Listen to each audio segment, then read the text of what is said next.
জয় মা জয় মা জয় মা জয় মা মৃত সঞ্জীবনী জয় মা। আমি শ্রী শ্রী মৃত সঞ্জীবনী মহারাজ আপনাদের আমার ইউটিউব চ্যানেল মা মৃত সঞ্জীবনীতে আপনাদের সকলকে স্বাগতম। সামনে কৈশিক অমাবস্যা উপলক্ষে সকলকে শুভকামনা জানিয়ে মায়ের শ্রীচরণে প্রণিপাত নিবেদন করে আজকে আমি আপনাদের সান্নিধ্যে একটি বিশেষ বিদ্যে উপস্থাপন করতে চলেছি।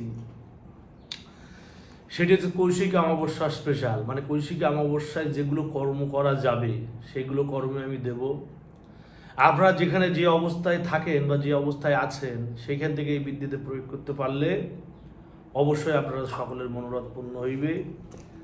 আজকে যে বিশেষ বিদ্যা আমি দান করবো সেটা হচ্ছে শক্তিশাল বাণ। এটা হচ্ছে আমার ওস্তাদের কাছ থেকে পাওয়া একটা বিশেষ বিদ্যে, যেটি আপনাদের আমি দান করছি।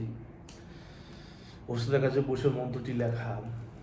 এই শক্তিশালী বাণ তার উপর প্রয়োগ করবেন।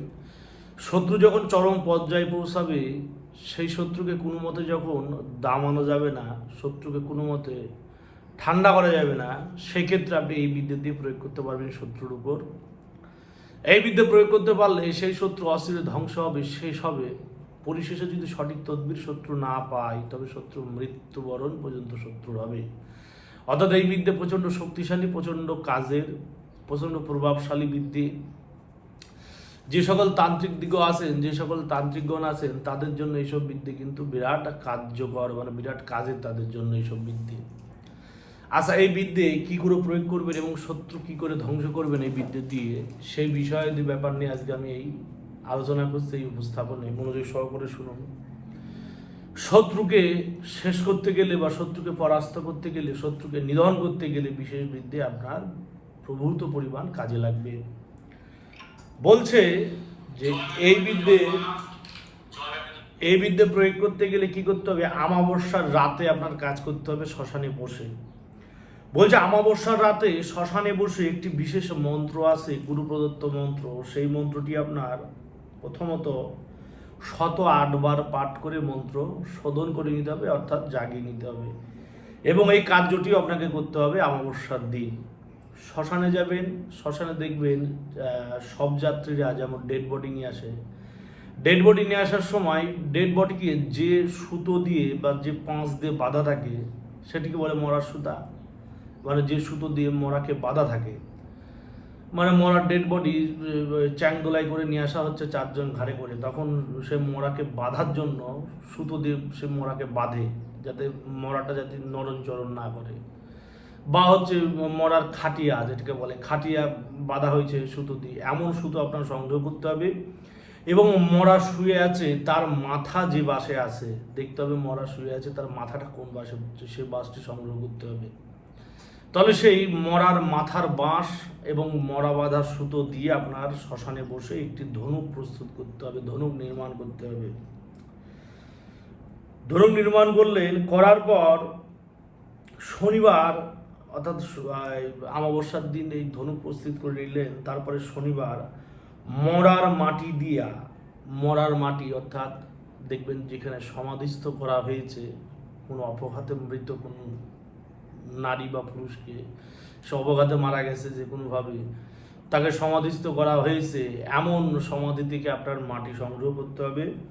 এবং সেই মাটি দিয়ে আপনাকে একটি পুতুল নির্মাণ করতে হবে। তাহলে মরা বাঁধা বাঁশ এবং মরা বাঁধা সুতো দিয়ে ধনুক প্রস্তুত করলেন। এবং চিতা গাছ যে পাওয়া যায়, অনেকে দেখবেন গ্রাম অঞ্চলে জমি ঘেরার জন্য চিতা গাছ দিয়ে সে লাগিয়ে রেখে দেয়। চিতা গাছের একটা পাতা ছিললে দুধের মতো কষ বেরোয় এবং তার খুব সুন্দর ছোট ছোট ফুল হয়, লাল লাল, এবং সেই ফুলে মধু থাকে। ছোট ছোট বাচ্চা কাচ্চারা গ্রাম বাংলায় কী করে সেই ফুল ভাঙে এবং সেই ফুলের তলা থেকে মধু চেটে চেটে খায়। আমরাও করেছি ছেলেবেলায়, অস্বীকার করবো না। তো সেই চিতা গাছের ডাল সংগ্রহ করতে হবে, সোজা ডাল। সেই ডাল দিয়ে আপনার বানাতে হবে তীর, এবং তীরের ফলায় ব্যবহার করতে হবে। দেখবেন শ্মশানস্থ বা যে কোনো মন্দিরে ত্রিশূল গাড়া থাকে, সেই ত্রিশূলের মধ্যম একটা ব্রহ্মা বিষ্ণু মহেশ্বর, ব্রহ্মা প্রথমে একটা, মাঝের বিষ্ণু এবং পরিশেষে হচ্ছে মহেশ্বর, 3টে ফলা থাকে। মহেশ্বরের যে ফলা, ত্রিফলা, যেটা মাঝের যে ফলা সেটা একটু কেটে নিতে হবে, কেটে নিয়ে সেই লোহা চিতার সেই সোজা ডালের সাথে, গাছের ডালের সাথে বেঁধে দিয়ে একটু তীর তৈরি করে নিতে হবে। করার পর মাটি ছেনে দিয়ে আপনি পুতুল বানানোর পর উপরোক্ত যে বিশেষ মন্ত্রটি আছে সেই মন্ত্র আপনার হানতে হবে 21 বার। 21 বার মন্ত্র করে 21 বার ফু দেবেন। তার আগে তীর এবং ধনুষকে মহাদেবের মন্ত্র দিয়ে পরশ করে নেবেন। পরশ করা মন্ত্র যারা তান্ত্রিক, যারা ক্রিয়াকলাপ করেন, পরশ করা এবং শোধন করার মধ্যে কিন্তু বহু পার্থক্য আছে। শোধন করা মানে পঞ্চগব্য দিয়ে, পঞ্চামৃত দিয়ে শোধন, পঞ্চগব্য পঞ্চামৃত দিয়ে বা পঞ্চ উপকরণ দিয়ে শোধন করা যায়, কিন্তু পরশ করার একটা মন্ত্র আছে। ত্রিশূল নারী ত্রিশূল চারি ত্রিশূল করি চার, ত্রিশূল বনে করে খেলা দেখি শত্রু তোরে কে করে উদ্ধার, শত সহস্র বানে আমি করিলাম তোরে স্মরণ। এরকম পরশ করা একটা মন্ত্র আছে আমার ওস্তাদের দেওয়া, সেটি তো এইভাবে দেওয়া যাবে না ইউটিউব চ্যানেলে। সেই ত্রিশূল বানকে মানে সেই ত্রিফলাকে, সেই তীরকে, ধনুককে আপনার পরশ করে নিতে হবে, জাগিয়ে নিতে হবে। যখনই আপনি সেটি পরশ করে নেবেন, জাগিয়ে নেবেন, তখনই তার মধ্যে শক্তি সঞ্চার হবে এবং সেটি ভাইব্রেশন করবে গ গ। যেমন দেখবেন কোথাও সুতো বাঁধা থাকলে, মানে মোটা সুতো, সুতোগুলো বাঁধা থাকলে হাওয়া আসলে সেই সুতোতে হাওয়া বাড়ি লেগে যেমন গ গ আওয়াজ করে, সেরকম সেই তীর ধনুকের মধ্যে একটা ভাইব্রেশন করবে। তখনই ভাববেন আপনার পরশ কমপ্লিট। তারপরে এই বিশেষ যে মন্ত্র, তান্ত্রিক মন্ত্রটি আছে, এই বানের, শক্তিশালী বানের এই মন্ত্র দিয়ে আপনার পরশ করে নিতে হবে। পরশ করবেন, 21 বার পরশ করবেন। করার পর একটি তীর অমুকের পুত অমুক যাবে জমের দোয়ার, বলো হরি হরি বল, বলো হরি হরি বল, বলো হরি হরি বল, এই কথা ধ্বনি দিয়ে তার বক্ষে তীরবিদ্ধ করে দিতে হবে। দেওয়ার পর যেখানে তীরবিদ্ধ করলেন সেইখানে 1.5 হাত গর্ত করে সেই পুতুলটাকে সমাধিতে, মানে সমাধির মতো করে তাকে পুঁতে দিতে হবে। দেওয়ার পর সেই শ্মশান থেকে একটি কলার পাতা সংগ্রহ করবেন। কলার পাতা সংগ্রহ করে শ্মশানের কয়লা, গোলাপ জল, জাফরান কালি, সেই 3টে উপকরণকে ভালো করে পিষে একটা প্রলেপ তৈরি করবেন। ওই মরা পিটানো যে বাঁশটা, যে মরা মাথার বাঁশ এবং মরা পিটানো বাঁশ পার্থক্য আছে, যেটাতে মরা পেটে, মরা চিতার মধ্যে দিয়ে দেওয়ার পর মরা উঠে বসে পড়ে তখন তাকে পিটান দিতে হয়, সেই মরা পিটা বাঁশ দিয়ে আপনার বানালি দিতে হবে একখানা কলম। এবং এই উপকরণ দিয়ে কলার পাতার উপর এই বিশেষ যন্ত্রটি আপনার অঙ্কন করতে হবে। আমি যন্ত্রটি দিয়ে দেবো অবশ্য।